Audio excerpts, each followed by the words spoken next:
Hi, I'm Miss Marcie, and you are listening to Conversations with Miss Marcie podcast. If you are looking for watered down conversations, this might not be the podcast for you. I'm just saying. Welcome to another episode. Today I am actually with a guest, Mr. Daryl Fletcher. Hey, Daryl. Hey, Marcie, how you doing today? I'm pretty good. So basically, we're going to be talking about just relationships and marriage and things that relate to that. And you basically call yourself the rock star relationship coach. Indeed, I am. I'm the Rockstar Relationship Coach, giving people the opportunity to increase their potential in their life with their relationships. And I have a holistic approach with relationships, just giving people the inside and the outside of relationship. What is it going to take to have that relationship that you've always been looking for? I'm the author of a book called Disgustingly Beautiful, The Good, Bad, and Ugly of Couples, in which basically people always say that they want a beautiful relationship. They always want to say, I want to have a relationship with this or a relationship with that, or what's popular now is hashtag relationship goals. And the thing about it is, we see these things all over social media. We see them all over the internet. And so I wrote a book called Disgustingly Beautiful, The Good, Bad, and Ugly of Couples. And it's centered around, you'll see an older couple, and, when they're all in love, they're all wrapped up into each other, and it's a beautiful thing. But after you hang around with them a little bit, it starts to get disgusting because it's, they're very mushy and it's very, just really lovey-dovey. So it's just one of those things where, everybody wants it, but they don't always know how to attain it. Mm-hmm. And so in the book, we actually give some technical and some strategies on how to have that loving relationship. And we approach it through a holistic approach of if you're single, whether you're dating, or whether you're in a relationship, or whether you even are married, and how do I attain that hashtag relationship goal that I've always wanted to go after. That sounds interesting. And you know what? Like what you just said about people don't know how to attain it. I also think people don't want to put in the work a lot of times. That's exactly true. It is going to require some work.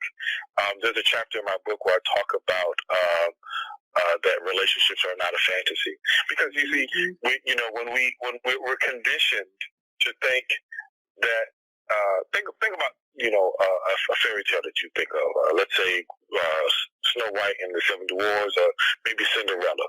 When they leave that story alone. Or when they, in the story, they always say, and they live happily ever after. Once he put the shoe on her foot, the comment is they live happily ever after. And people want that happily ever after. Right. It doesn't really exist. And it does exist. However, they don't talk about the Prince Charming lose the crown, and now you got to go get a regular job, and all the different things that come up in life. Or did Cinderella gain a little weight after she started having babies? Or all these different things that are our real life, and that really people don't really pay attention to. So in the book, we approach these things of what are the practical approaches, what are the practical things that we need to pay attention to as an individual, as a couple, as a married couple, that in order to make sure that our relationship stays intact, make sure that our relationship is that hashtag relationship goal that we've been looking for or wanting all our life.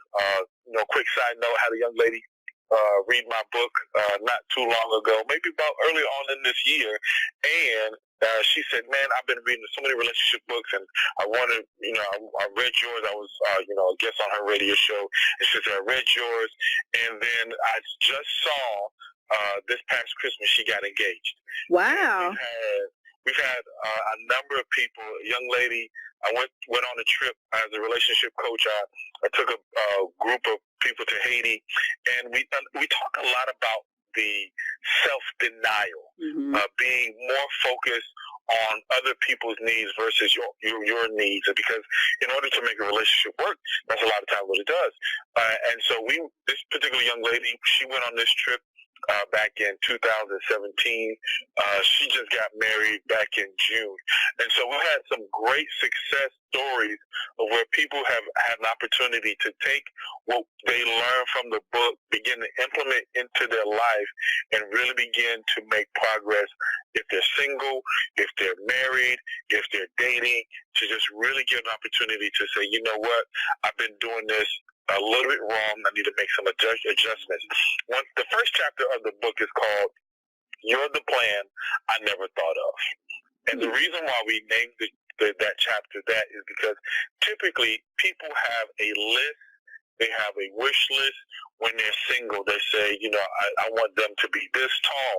I want them to be this size. I want him to make this amount of money.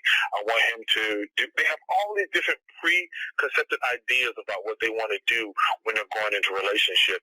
But many times, you know, we have this list, and this list is based upon our desires. Right. There's nothing wrong with our desires. But what lasts longer than your desires is your values. So rather than pursuing a mate based upon your desires that can be temporary or that can change, what about your value system? Do you have a value system? And when you're going out looking for a person, or you're going and positioning yourself to be in a relationship, what are the values that you want to be able to have at the forefront so that relationship can last? Because guess what? How fine they are is not that important. Right. When you are sick. Right. You know how tall they are, or what skin tone they have is not important when you know you need some money in the bank. It's a person's value system that, you know, they will hold your hand when you get sick. It's a person's value system that will be able to stick it out when you fall on tough financial times. That's what it's about. And so if we rearrange our priorities and rearrange the order of what we think or find important, then that's how we begin to approach relationships. And if we have a good foundation, just like a house, then the rest of the structure can be built very, very well. I agree with that. And, you know, I always try to tell myself, I try to stay away from fantasizing about the marriage and things like that. Don't get me wrong. I may have my ideal type of person, but I try to not fantasize about it so much, because what happens is when you actually do get into a relationship or a marriage, I feel like you said, things in real life do come up. And what happens is when you spend time fantasizing and romanticizing the idea of what you think a marriage is and what it should be like, when you finally get into it, it's out of that box. So then you're ready to go get a divorce because you're like, oh no, this is not what I signed up for. This is not what I thought it was going to be. Yeah, but the thing about it is that is exactly what you signed up for. Because if you view marriage as an internal, external, and eternal covenant, then that's what it's really about. Right. And I said internal, what's going on with inside of you? External, what's going on with inside that two-way connection? And eternal, that we made this a commitment through death do us part. So many people, one of the things that we teach, you know, as a relationship coach, I come across men and women who have issues with commitment. And because they have issues with commitment, they really don't know how to be in a committed relationship. You start dating at 15. Let's say you start dating at 16, right? And, you know, statistically, at the age of 16, the average relationship lasts anywhere from 6 months to a year. So if we do the math, that's 2 people every year. And let's say you date somebody, or you do this until you're 25. That's 20 people who have come in and out of your life over the last 10 years. Now you're at the age where you say, hey, I want to get married. Then you meet somebody, you guys hit it off. All right, great. He proposed, or she said yes, whatever case may be. But where have you established commitment?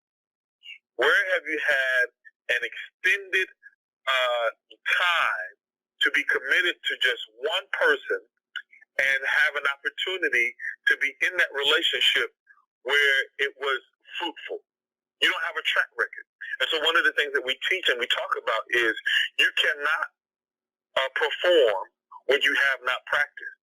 And so it's important that you are able to practice commitments, that you are able to be in a level of where it is just really about, what you are going after. And so we have one of the exercises that we do in our coaching process is where we have people who are having challenges with commitment is we have them volunteer at an elderly shelter for about a year, because when you volunteer at an elderly shelter, it's really about that person. You're making the commitment to be with that particular person day in or day out or week in, week out. Pick a day that you can be committed to that person and to stay faithful to that particular task.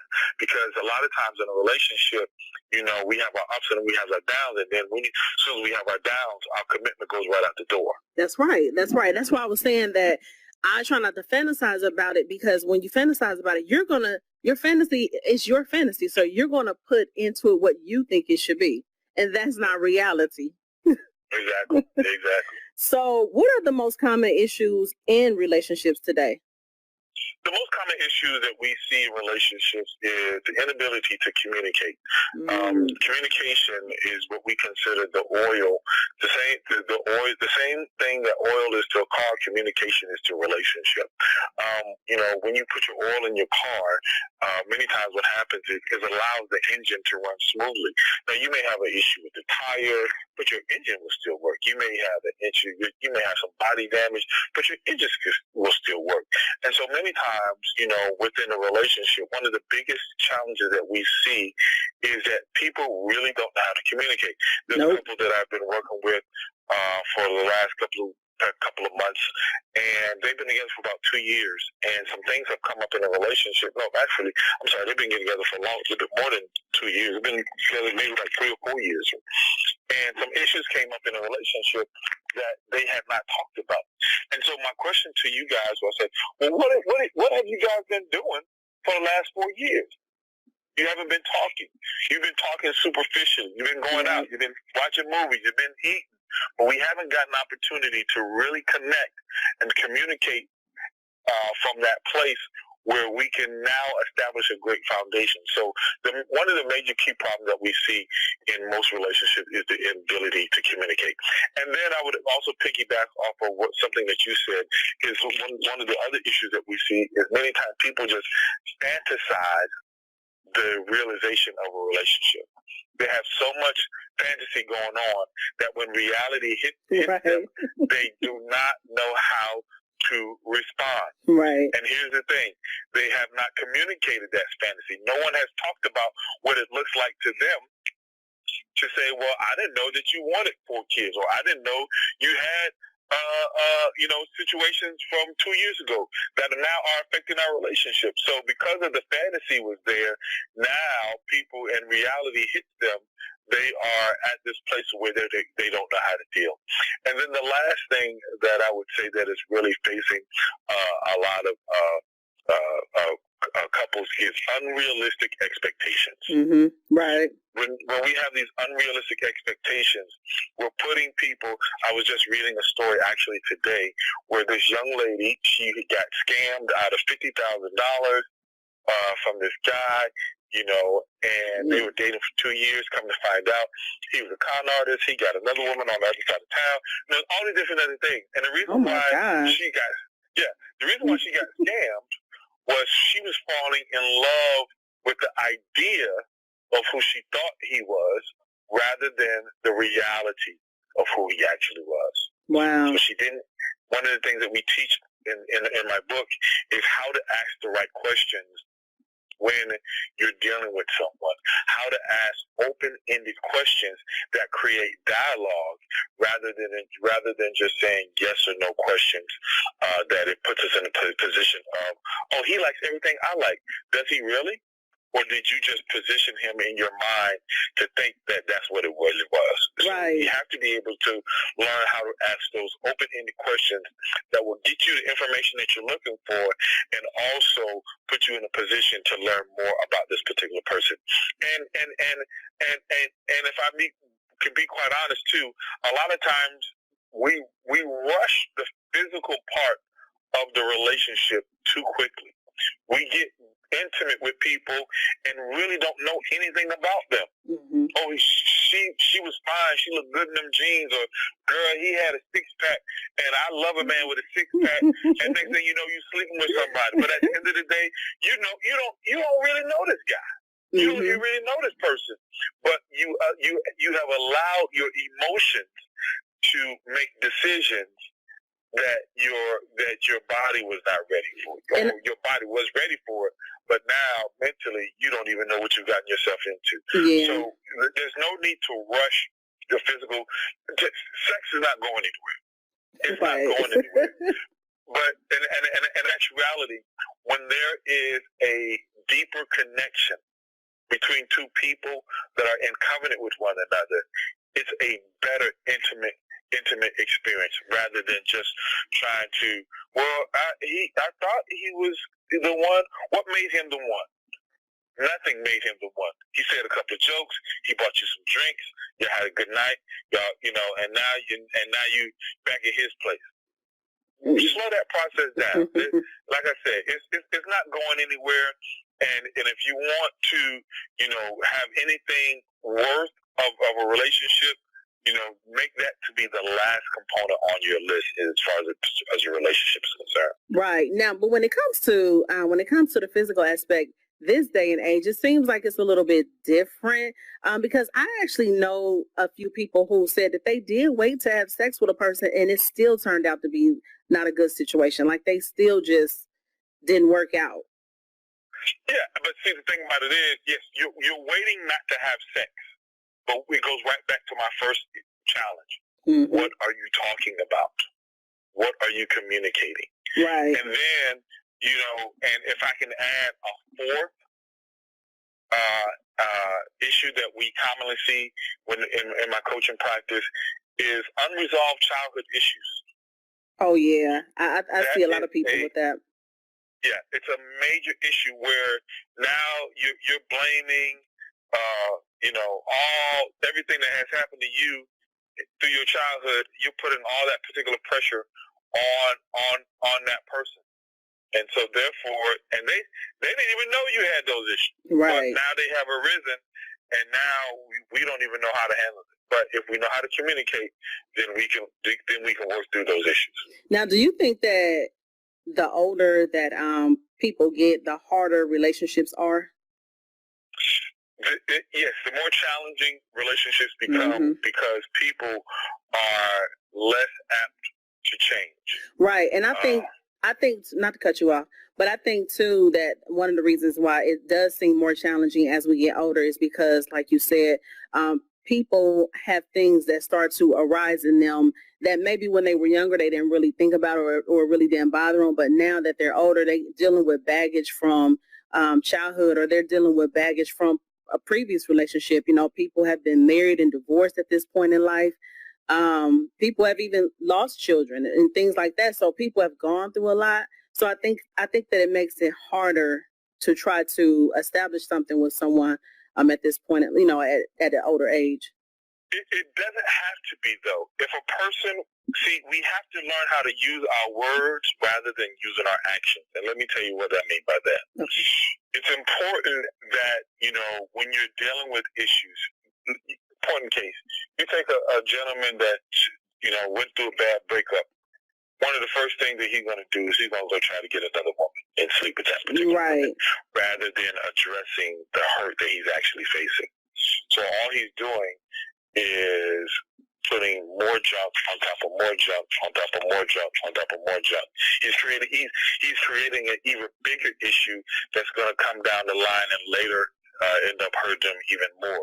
So at the end of the day, if we learn how to use our words and say, you know what, you hurt me, or she hurt me, or I'm hurt from this, now we have the opportunity to really address what's going on, because our words are only an indication of what's happening to us emotionally. Right. And but many times people don't know how to use their words, so they use their action. And what's really going on is, I'm hurting, or this particular person hurt me, but I'm not going to talk about it. And I want to piggyback off what you said about, one of the ways people try to get over a person is they go out and get another person. I think, too, one of the reasons why communication is an issue, especially on the man's part, is because from little young men, especially black men, they're taught to go out here and fuck as many women as they can, and they are considered the man, or they're considered cool. You know what I'm saying? And I think instead of questions that they may have about relationships or women or just in life in general, they're not being answered.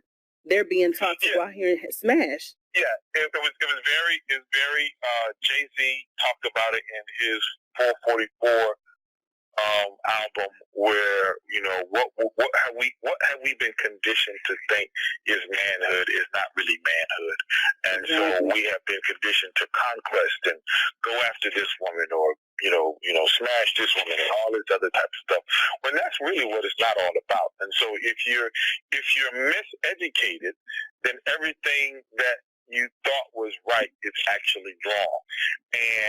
And what happens is, because you've been miseducated, Marcus Garvey said it this way. Marcus Garvey said that it is easier to train a boy than it is to heal a man. That's right. And so we have to be able to train our young men how to treat young ladies. And once we get to a certain age, we have to really begin to understand and dive in deep and say, guess what? What you were taught was wrong.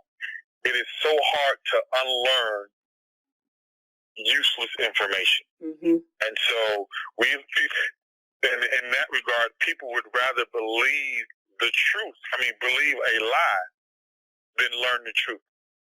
Right. So, one of the things that we try to do within our coaching is just really help people dive deep into some of the recesses of their childhood. So because some of those things, we have to unpack that. And as we unpack it, now we can begin to really unlearn those things and show people how those things have not served them well. Right. And that's funny that you mentioned that too, because I always say, when you want to figure out some things about yourself as a person, go back to your childhood. A lot of times the answer is there. Yep, that's exactly where it is. Mm-hmm. Because people are stuck at the level of their hurt, or the level of when they last felt most loved. Right, right. Let's take a quick break. Now, it's interesting you said that lack of communication is one of the most common issues in relationships. So a lot of people would think that it would be cheating. Well, cheating is a byproduct of a bigger issue. Here's the thing. If you got leaves in your yard, the leaves are not the problem. The tree is the problem. Right. So you can rake up leaves all day, but if you never cut down a tree, you're still going to have the leaves. So we can talk about cheating all day, but the bigger issue is cheating typically stems from an unresolved issue, from childhood, inability to communicate and really say what you need, or really say what's going on internally with yourself. And so that's all it is, because I am a former cheater. And so as a former cheater, my issues, I could blame my issues on, she wasn't doing this, she wasn't doing that. No, what was really going on is that I was feeling inadequate, and I had abandonment issues that I never really talked about and I never really addressed. And so if I'm unable to communicate about those abandonment issues, I'm only going to mask those in actions. Once again, using my actions rather than using my words. So go out and suppress that particular feeling that I'm going through, and then actually have an opportunity to suppress that particular what I'm feeling about. Right. So I didn't talk to anybody about it, but I can go out and get another woman. That's easy. Right. Because now I can mask the bigger issue at hand. So if I'm masking the bigger issue at hand, then guess what? Then now I'm feeling quote unquote better about myself, because I was able to have a conquest. So cheating is not cheating is an issue, but cheating is actually a byproduct of a bigger challenge that we face. Okay. So speaking of cheating, why do people cheat? In your opinion? Cheat. In my opinion, people cheat because they are masking pain from another area of their life. Point in case, you take a person that has cheated or has habitually cheated, then what is really happening is they are not able to communicate what's going on the inside of them. Mm-hmm. Of hey, I just lost my job, so, or hey, I just got a demotion, or hey, I didn't get that account. So they want to secretly feel better about themselves. And then they go out, well, what's going to make them feel better about themselves? Because if I go to my partner, then if all we do is fuss and fight, then guess what? That doesn't seem like a person that I'm going to want to. But I can go tell lies, I can go run game, I can go do all these things to a person that doesn't know me. And now I'm painting a picture to that particular person in order to feel better about myself. And then many times other people cheat because they don't feel like they're getting the attention that they want in another relationship. But cheating, once again, is a byproduct of a bigger issue. Right. So if you feel that you need attention, then have you communicated what's going on the inside with your particular relationship? Right.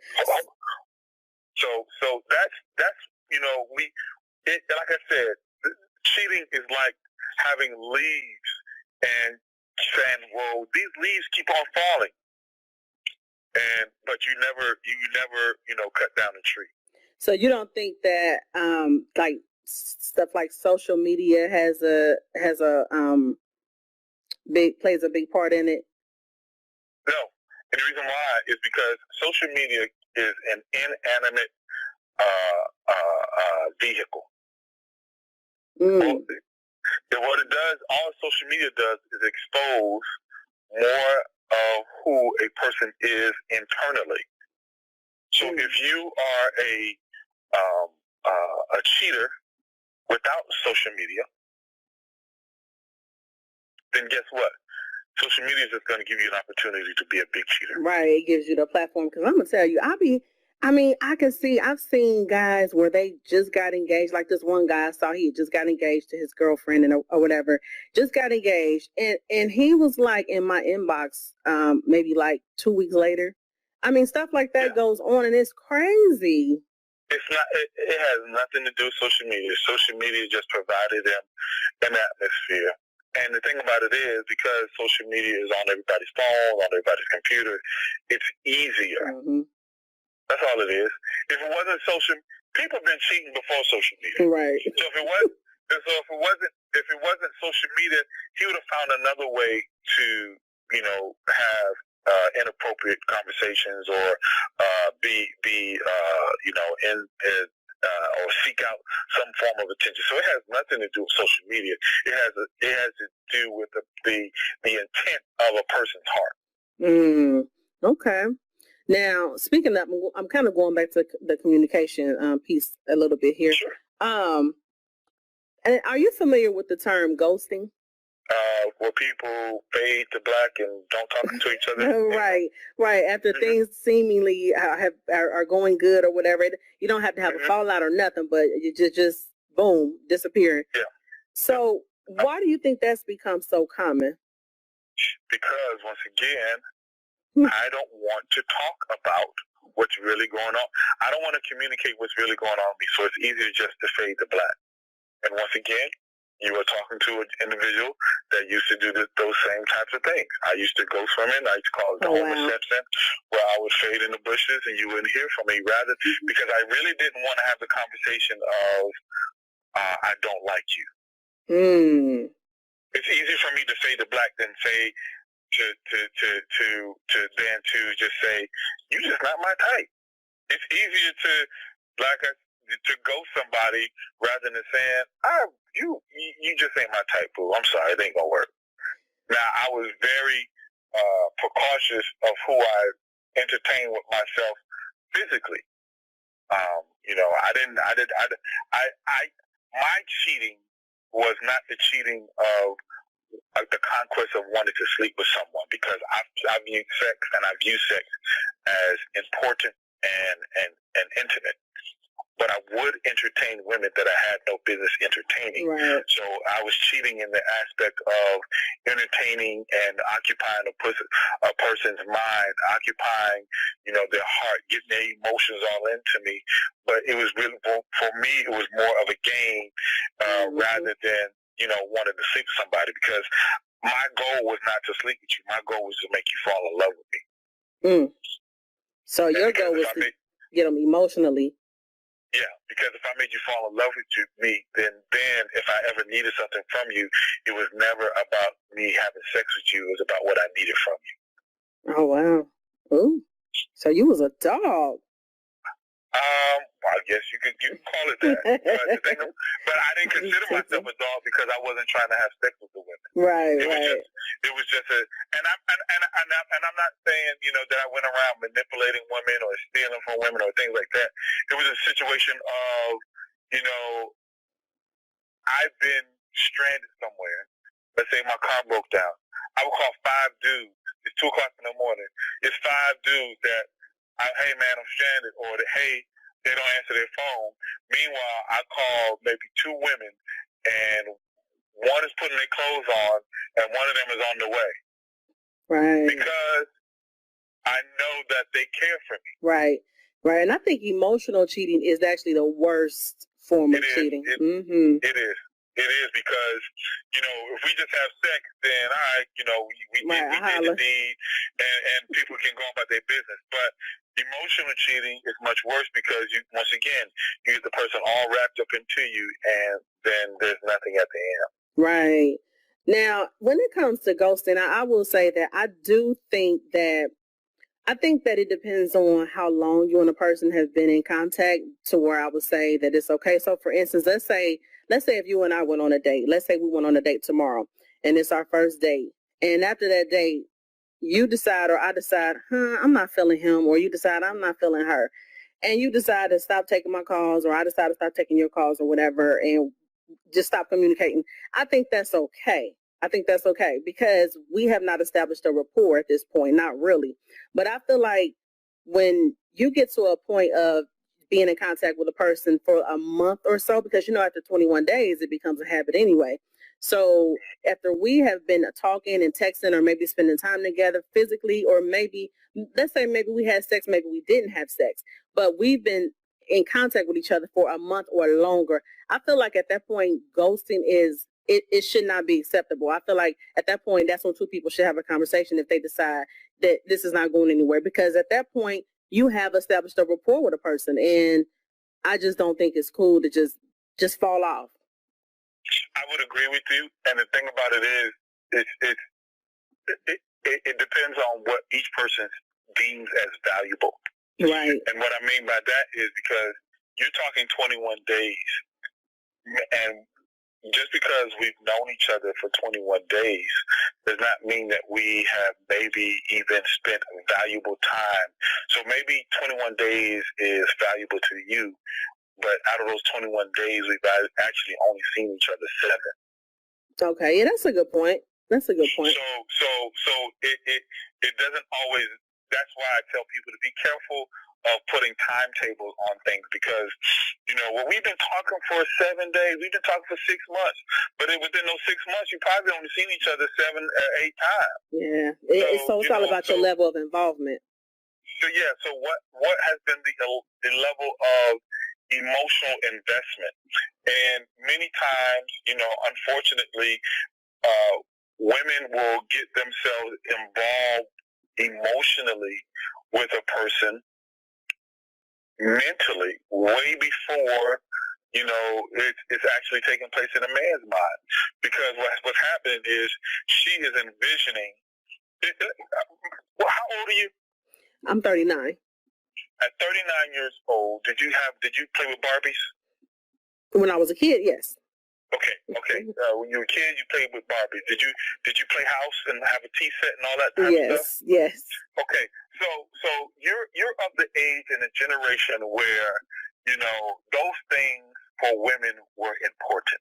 Right. See, you have been envisioning a relationship and been conditioned for a relationship your whole life. Meanwhile, you take that same 39-year-old man or let's put him a few years older, a couple years younger. You take that same person within that age, in that time frame. You know what he was doing when he was 5 years old? He was playing football. He was racing cars. He was running around. He was doing a whole bunch of tricks and all this other type of stuff. He has not been conditioned for marriage. Only thing he's been conditioned is to play sports and play games. And so meanwhile, you have it already, when you're going on dates, you're envisioning reliving that childhood experience of playing with Barbie dolls, playing house, being a mommy, having your wedding day. He has no history of that for him mentally, because all he's done is play games. He's played with cars, played with his little toys, and all they do is fight. He played PlayStation, or he played his little games, whatever. And so now we sit here and we wonder, well, why is it so hard for men and women to get along? Why? Because we have been conditioned differently all our life.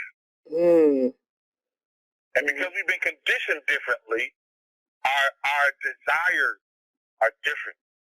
Right. Our hopes. See, you're working on a biological clock. He's working on a financial clock. But why does it seem like it's only like this with the African American community? Because it's not. It's not. I work with white, black, Spanish. It's all the same. However, if you look at high school, the NCAA, the professional sports, who dominates those arenas? African Americans. Right. African Americans dominate the NFL, NBA, the NCAA. But the thing about it is, we also have another thing that is a strike against us. African Americans are the only.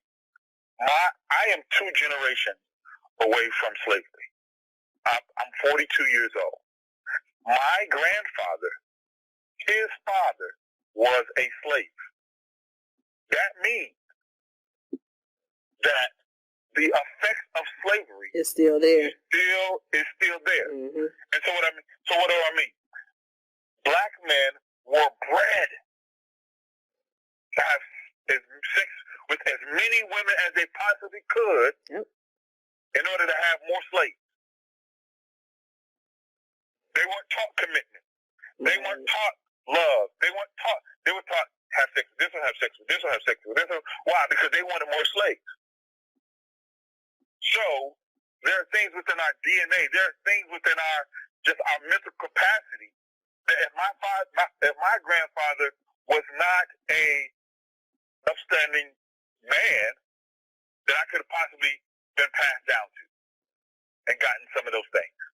So at the end of the day, we have to be able to take, once again, unpack all those things of our history, mm-hmm, from childhood to adolescence to, adulthood. Because if we don't address them, they're going to come back to haunt us. Right, right. And I mean, I know other cultures have their issues too, but I do notice it does seem like that African Americans, we're notorious for having, men with multiple children with multiple women, and baby mama, baby daddy. Where it seems like other cultures, they meet, they get together, they like each other, they get married. There's more of a goal. You know what I'm saying? There's more of a family-orientated goal set in place. It is, but at the same time, it's just marginal levels, mm-hmm, of the fact that that's what is exploited and talked about even more. Right. There are black men and men in the African American community who goal is to be married and things, but it's just not talked about as much. Right. Okay. Yeah. And I'm not saying it's not there at all, but it just seems like it is more of the other way, like I was saying. But yeah, I know it's there though. Because there are a lot of Black men who do have a goal of getting married and just being with one woman and things like that. So yep. Now you are also the creator of the Love Logistics Circle. So what's that about? The Love Logistics Circle is a unique platform online where people can get some of the same teaching that we're talking about today. It's an atmosphere where a person can learn and grow about themselves and learning more about having the key components of relationships. So it's for persons who are single, persons who are dating, persons who are married, just giving them the tools that they need in order to have that relationship that they've always wanted. But the thing, once again, you say you want it, but how do you get it? So we give them the tools in order to position themselves to get that love that they deserve and that they desire. Okay. Sounds pretty interesting. Yep, lovelogisticscircle.com. Like I said, it's a unique platform where a person will have the opportunity to just learn great tools and resources. And we just don't only share our resources. We share also resources from other coaches and other people within the relationship circles, but they'll have an opportunity to grow. Okay. Now, I want to ask you this about divorce. What do you feel like is let me say it like this. Do you feel like the healing time of a divorce depends on the individual? Yes, I would say, because once again, you could be divorced for 2 years, but have you done any work? Or you could be divorced for 6 months and done a whole lot of work. So it's what divorce is about. It's about the work that you put in. In my opinion, it's not necessarily about. Now, there are some things that I would say, you do need some time to heal from. Mm-hmm. But at the end of the day, it's really about, the work that you put in. And, there's no need to rush the process. It's just simply about, hey, I want to heal from some of these things that I went through. Great. But at the end of the day, I know people who, I just got divorced and I'm ready to get married. You're not ready. You're just lonely. Right. You don't like being alone. So, let's really address some of those things that you've been challenged with and work on some of the things that that challenge your marriage, because if you don't fix it now, all it is you just change partners with the same issues. Right. And some of the stuff from the previous situation just spills on over into the new one. Correct. Yeah, but I've seen people, I'll ask that because I've seen people, you see some people, they get divorced and then they're like married again like 2 years later or maybe a year later. And it's like, wow, dating seems very, very hard. Like, I would have to disagree with you. Really? It is. Yeah. I mean, I don't think it's hard. I recently just got married. Oh, congratulations. And thank you. And I met my wife on an online dating website. And so it's just one of those things where it's about the individual, and it's about, you attract what you are. And so if you keep on attracting this particular type of person, then you have to take some inventory of what type of person you are. Mm-hmm. And if you're not willing to do that work, then guess what? It's going to be a situation where you're going to keep on meeting Joe the loser over and over and over. Right.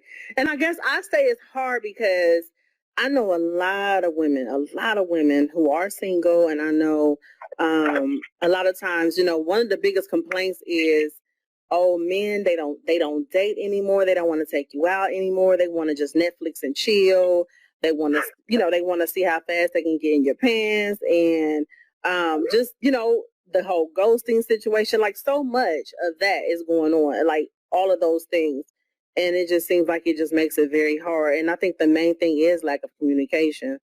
So, well, These things are more prevalent now within our modern day society. However, the key is that once again, if you want to fish or catch a particular fish, you got to be able to go in the pond where the type of fish you want to carry or catch. So, if you are, I don't know where, you're meeting people and what type of vetting process that people are doing, but at the end of the day, here's the thing. If you meet somebody and they're not your cup of tea, then they're not your cup of tea. The challenge is we become so emotionally invested in who we want people to be. See, when you go meet a guy, you have a preconceived notion of what you want him to be, rather than meeting a person and finding out about that person. Right. See, the reason why it's frustrating is because, once again, we approach people with this package mentality. We want people to be in a certain package. But if I'm just meeting people, I tell my clients, dating is just a data collection session. That's all it is. I'm collecting data. I'm finding out information. You can't be emotionally invested in somebody you're just trying to find out information from. When somebody asks you on the street, hey, what time do you have? They're not emotionally invested in you. They just want to know what time it is. Right. And so when you're dating, that's all you're really doing. You're finding out what time it is. And if somebody is not on your timetable, if somebody is not in your space, then guess what? God bless you. Goodbye. Have a nice day. Right. But because you want them to be the one, no. You can't meet every person and want them to be the one. Or you can't meet a whole bunch of people and say, oh, I want them to be the one. No. I'm just asking questions and getting information. Right. I look at it. Yeah, go ahead. Oh, I was just going to say, I look at it just like with a company that you go interview for, it's like you're interviewing people, and just like a company, you have a vision of where you want to be in a few years, and you collect the data from this person, like you said, when you're when you're getting to know them, you collect the data and you see if this person will be conducive to, you getting to where you're trying to be, and y'all basically can complement each other. And if you're a good fit for each other, and if not, you just don't hire them. Just like a job, they just won't hire you. Exactly, but some people are dating out of desperation and not discipline, and so you have to date from a standpoint of discipline and not desperation. I know you think your biological clock is ticking. I'm 41 and I ain't gonna be able to have no kids. Or I'm 41 and I don't know how long. All this stuff. You worry about it, but guess what? Worrying about it is just what happens with our subconscious. On the subconscious level, what we worry about is what we attract. So if you worried about and frustrated and all that type of stuff, then all that's going to happen is you're going to attract your worry. Right. The very man that you don't want to attract is the very man that you're going to attract. Why? Because you're subconsciously sabotaging your relationships. Yeah, so it's really a lot to think about, and I think you made some very valid points there. Well, thank you. That's what I do. All right, well, that is our time. I do appreciate you joining me today. Thank you so much. I appreciate the invite, and hope your listeners were able to get some value out of what we talked about today. If they want to learn more information about myself, they can go over to our website, lovelogisticscircle.com, and get all the information that they want. They can also learn about the book. The book is available on Amazon, and have an opportunity to learn some strategies to attract the love that they deserve and that they desire within our organization. And how can they connect with you on social media? On social media, our platform is all the same, Love Logistics Circle. We're on Facebook, we're on Instagram, we are on YouTube, we have a YouTube channel. Once again, or if they would like to connect with me on a personal level, they can go to DarylFletcherSpeaks.com or follow me on Instagram at Daryl Fletcher Speaks, on social media, on Facebook, Daryl Fletcher Speaks as well. All right, guys, that's it for today's podcast. Thank you so much for tuning in. Be sure to like and subscribe and follow me on social media. All right, take care.